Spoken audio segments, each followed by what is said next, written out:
नमस्कार। यहाँहरूलाई इतिहास सम्बन्धी सत्य तथ्य जानकारी दिने यस हिस्ट्री इन नेपाली च्यानलमा स्वागत छ। मानव सभ्यताको प्रारम्भदेखि नै मानिसहरूमा चित्रहरूप्रति विशेष रुचि रहेको पाइन्छ।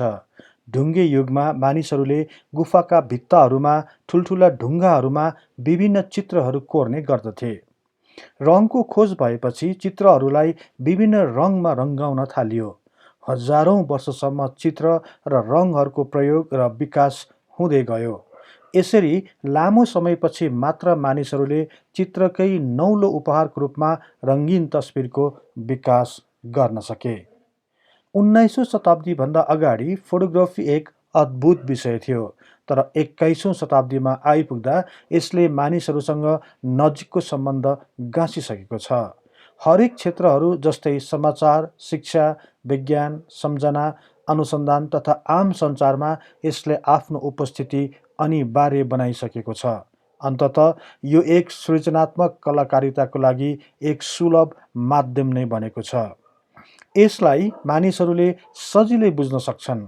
यो आज मानव निर्मित राजनीतिक, सामाजिक तथा जातीय घेराभित्र मात्रै सीमित रहेको छैन। त्यसैले हरेक वर्गका मानिसहरूसँग यसको प्रत्यक्ष वा अप्रत्यक्ष सम्बन्ध रहिआएको छ। त्यसैले त भनिन्छ नि, फोटोग्राफी भनेको त्यो हो जसले जीवनप्रति मोह जगाउँदछ। हो, आजको यो विशेष कार्यक्रममा यही विषयलाई उजागर गर्दै विश्व फोटोग्राफी दिवस किन र कहिले मनाइने गरिन्छ भन्ने सन्दर्भ लिएर आएको छु। आउनुहोस्, नेपाल तथा विश्व इतिहासको बारे तथ्य तथा प्रामाणिक जानकारी दिने उद्देश्यका साथ इतिहासका विद्यार्थीहरूद्वारा निर्मित यस कार्यक्रमलाई मन पराई धेरैभन्दा धेरै लाइक, सेयर र सब्सक्राइब गरिदिनु हुन अनुरोध गर्दै म कार्यक्रम प्रस्तोता सार्थक नेपाल यहाँहरूलाई हार्दिक स्वागत गर्दछु।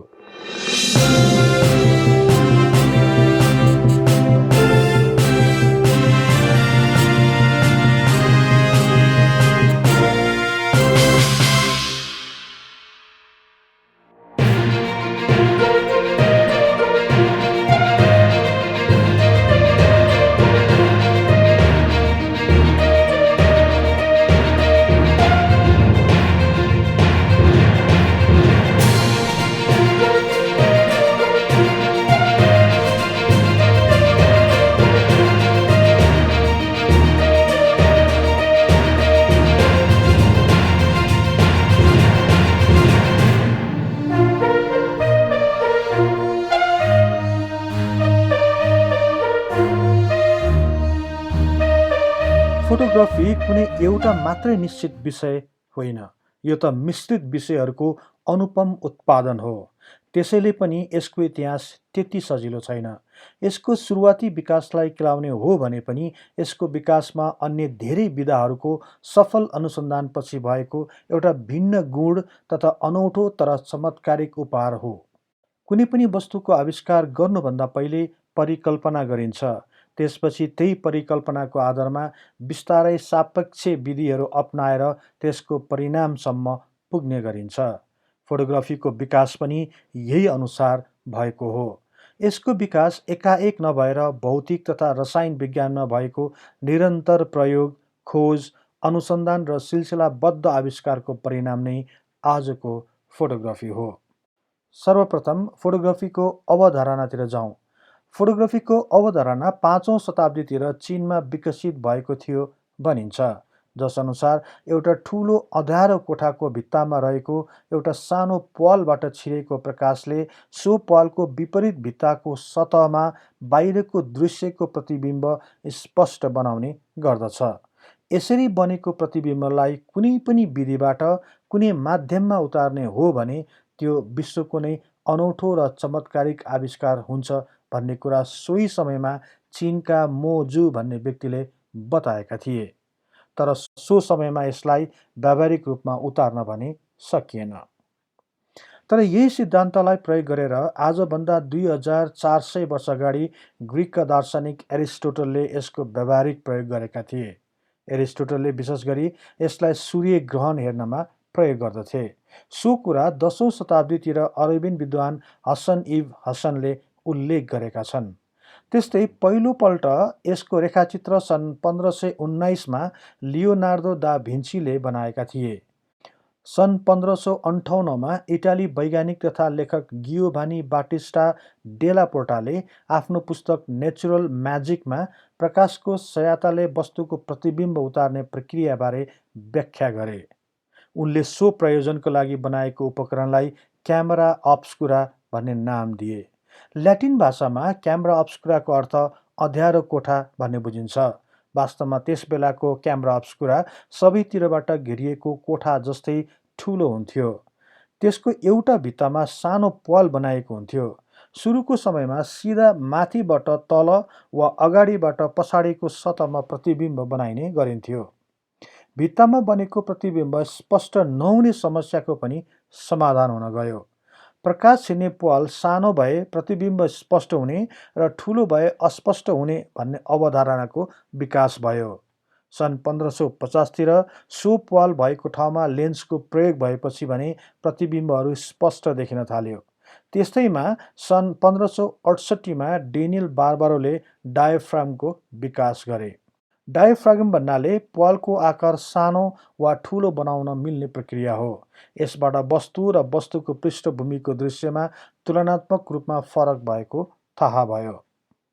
यसपछि टाढा रहेको दृश्य लिन परेमा सो ठुलो कोठाको माथि गुम्बज जस्तो बनाएर त्यहाँ राख्ने ऐनाको विकास भएपछि सन् 1678मा योहान स्ट्रमले 45 डिग्रीको झुकावमा राखिएको ऐनाद्वारा प्रकाश परावर्तन गराएर प्रतिबिम्ब बनाइने गरियो।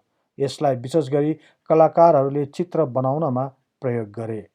चित्रकारहरूले वस्तुको आकृति सही अनुपातमा कोर्नको लागि 16औं शताब्दीमा विभिन्न किसिमका क्यामेरा अब्स्कुराहरूको प्रयोग गरे।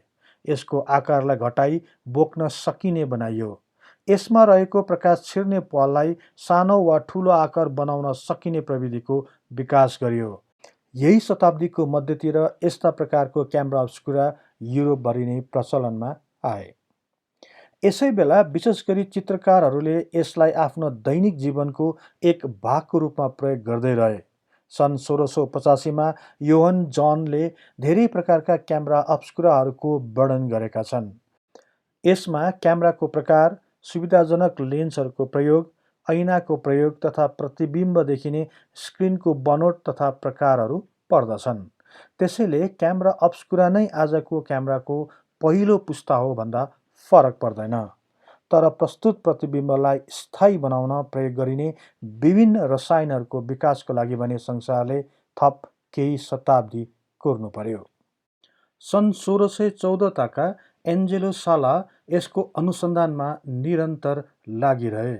यस्तैमा जर्मनीका शरीर रचना विज्ञानका प्रोफेसर योहान हेनरिच सुल्जले सन् 1727मा 16औं शताब्दीदेखि मानिँदै आएको सिल्भर नाइट्रेटको सेतो रङको घोलबाट कालो हुने कारण ताप नभएर प्रकाश भएको पत्ता लगाए। सन् 1788मा थोमस वेजवुडले पनि प्रकाशको गुण सम्बन्धी थुप्रै अनुसन्धान गरे। त्यसपछि उनले क्यामेरा अब्स्कुराबाट प्रतिबिम्ब तयार गर्न सिल्भर लौन दलेको कागजको प्रयोग गरे। सिल्भर लौनमा हुने प्रकाशको प्रभाव पत्ता लगाइसकेको भए तापनि प्रतिबिम्ब स्थायी बनाउने प्रविधिको विकास नहुँदा विश्वले झन्डै 1 शताब्दीका अति महत्त्वपूर्ण समयका तस्बिरहरू हेर्ने अवसर गुमाउनु पर्यो। यस्तैमा यही विधिलाई अनुसरण गर्दै फ्रान्सका राजाका सल्लाहकारका सुपुत्र योसेफ निसेफोर निप्सले आफ्नै घरमा क्यामेरा अब्स्कुरा र यसबाट बन्ने प्रतिबिम्बको बारेमा थुप्रै प्रयोगहरू गरे। सन् 1765मा जन्मेका खोजकर्ता योसेफ निसेफोर निप्सले सन् 1816मा सिल्भर क्लोराइड रसायन दलिएको पातामा प्रतिबिम्ब उतारे, तर त्यो स्थायी हुन भने सकेन। त्यसपछि सन् 1822मा प्रकाश परेपछि कडा हुने गुणको कारण जुडियाको बिटुमिन प्रयोगमा ल्याए। यसबाट तयार गरिएको नमुना फोटोहरूको सङ्ग्रह लामो समयसम्म रहन सकेन। केही वर्षको निरन्तर खोजपछि सन् 1827मा निप्सले 8 घण्टा लगाएर आफ्नो काम गर्ने कोठाको झ्यालबाट देखिएको दृश्यलाई उतार्ने सफलता हासिल गरे। निसेफोर निप्सले लिएको त्यो दृश्यको स्थायी प्रतिबिम्ब नै संसारको पहिलो फोटोग्राफ मानिन्छ। सो तस्बिर आज पनि टेक्सस विश्वविद्यालयमा राखिएको छ। सो फोटोग्राफको बिचमा भन्दा 2 छेउमा बढी उज्यालो परेको देखिन्छ। 8 घण्टाको अवधिमा सूर्य पूर्वबाट पश्चिमतर्फ गएको कारण त्यस्तो भएको हो भन्ने मानिन्छ। यसको सफल प्रयोग भएपछि उनले यस्तो प्रविधिलाई हेलियोग्राफी नामकरण गरे। हेलियोग्राफीको खास अर्थ सूर्यद्वारा कोरिएको चित्र भन्ने बुझिन्छ। यस प्रविधिलाई अझै विकसित पार्न उनी विभिन्न अनुसन्धानमा लागिरहे। आर्थिक अभावको कारणले गर्दा उनले सन् 1829मा फ्रान्सका अर्का खोजकर्ता लुइस ज्याक्यु मेन्डे डेगुरेसँग मिली काम गर्ने प्रस्ताव राखे। यी दुवैजनाले हेलियोग्राफी प्रविधि सम्बन्धी थुप्रै प्रयोग गरे। अनुसन्धानको क्रममा नै सन् 1833मा निसेफोर निप्सको मृत्यु भयो। आफ्नो बुबाको कामलाई निरन्तरता दिँदै उनका छोरा इसिडोरले डेगुरेलाई सक्दो सहयोग गरिरहे। अहिले योसेफ निप्सलाई फोटोग्राफीको आविष्कारक मानिन्छ। उनको सम्झनामा उनको जन्मस्थान फ्रान्समा एक सङ्ग्रहालय समेत स्थापना गरिएको छ। सन् 1787मा जन्मेका फ्रान्सका लुइस ज्याक्यु मेन्डे डेगुरे सुरुमा फ्रान्समा भन्सार अधिकृतको रूपमा कार्यरत थिए। यसबाहेक पनि उनी राम्रा पेन्टर तथा स्टेज डिजाइनर थिए। फ्रेन्च निकोलस कोनिकको खोजको आधारमा उनले सन् 1822मा नयाँ प्रविधिको विकास गरे। यो प्रविधि अनुसार प्रकाशको प्रसारण तथा परावर्तन प्रक्रियाद्वारा कुनै पनि अँध्यारो कोठामा पारदर्शी तस्बिरहरू प्रदर्शन गरेर देखाइन्थ्यो। विशेष प्रकारले बनाएको थिएटरमा उनले आफ्नो प्रविधिको प्रदर्शन गरेका थिए।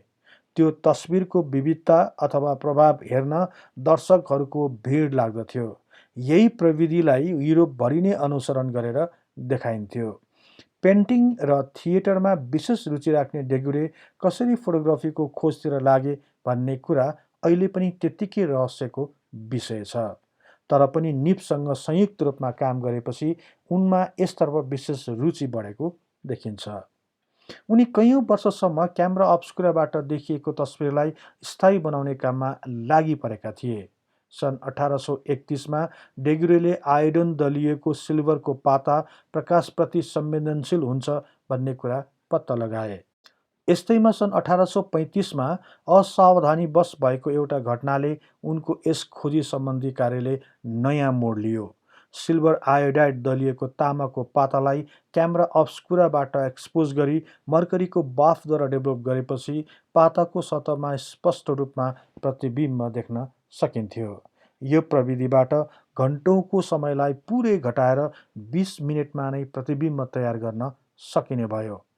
यसै क्रममा डेगुरेले क्यामेरालाई पनि 2 भागमा बाँड्दै अग्रभागमा लेन्स र पछाडिको भागमा रसायन दलिएको पाता राख्ने ठाउँको विकास गरे।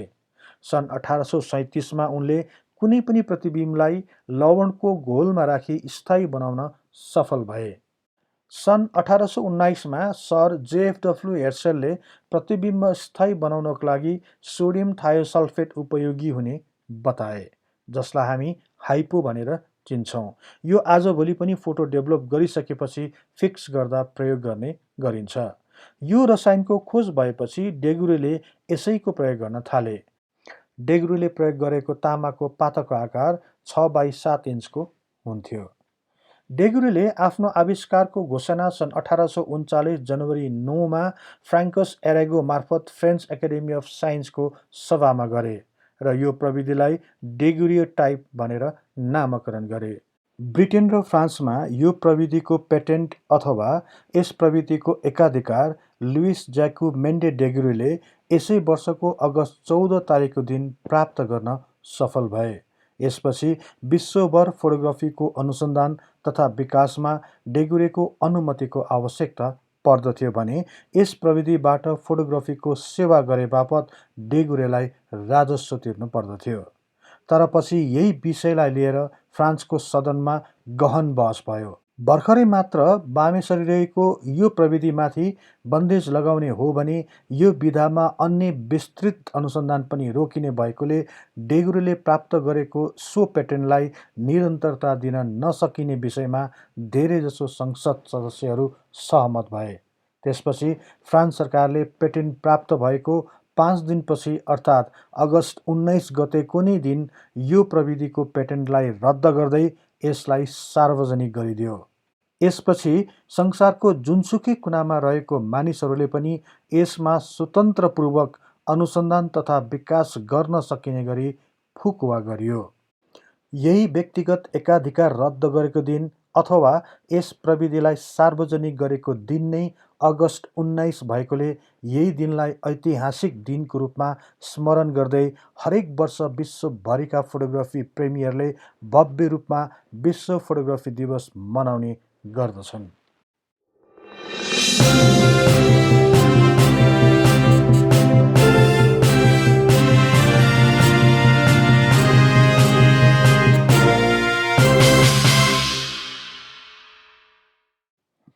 विश्व फोटोग्राफी दिवस नेपालमा पनि विभिन्न सङ्घ संस्थाहरूले विभिन्न कार्यक्रम गरी भव्य रूपमा मनाउने गर्दछन्।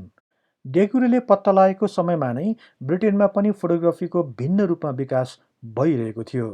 डेगुरेका समकक्षी रहेका टेलबोटले डेगुरेको पेटेन्टको खुब विरोध गरेका थिए। फोटोग्राफीको प्रमुख श्रेय डेगुरेलाई गएकोमा उनी निकै क्षुब्ध बनेका थिए। डेगुरेको प्रविधि 25 वर्षसम्म मात्र चल्न सक्यो किनकि डेगुरे प्रविधिमा धेरै कमजोरीहरू थिए। यसपछि कुन प्रविधिको विकास भयो? रङ्गीन फोटोग्राफीको आविष्कार कसरी भयो? त्यस्तै फोटोग्राफीको साधन उत्पादन गरेर तत्कालीन समयमा को सफल र धनी व्यक्ति बन्न सफल भए? त्यस्तै डिजिटल प्रविधिको अवधारणाको विकास कसरी भयो भन्ने जस्ता रोचक विषयमा अर्को कार्यक्रमहरू बनाउने नै छु। हेर्न नभुल्नुहोला।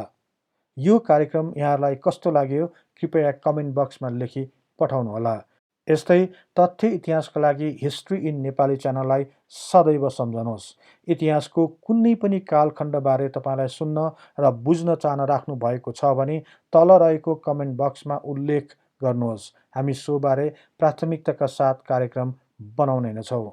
जाँदा जाँदै यस कार्यक्रमलाई सेयर र सब्सक्राइब गर्दै बेल आइकनमा क्लिक गरी हाम्रो यो तथ्य इतिहासको बारेमा ज्ञान प्रसार गर्ने लक्ष्यलाई साथ दिनुहोस् भन्दै अर्को कार्यक्रममा फेरि भेट्ने बाचा गर्दै म सार्थक नेपाल बिदा हुन्छु। हवस् त, नमस्कार।